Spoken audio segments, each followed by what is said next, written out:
Best when you're just with me.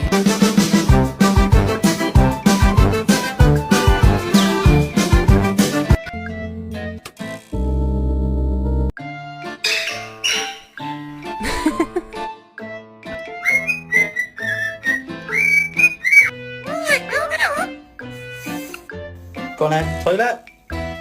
Good boy.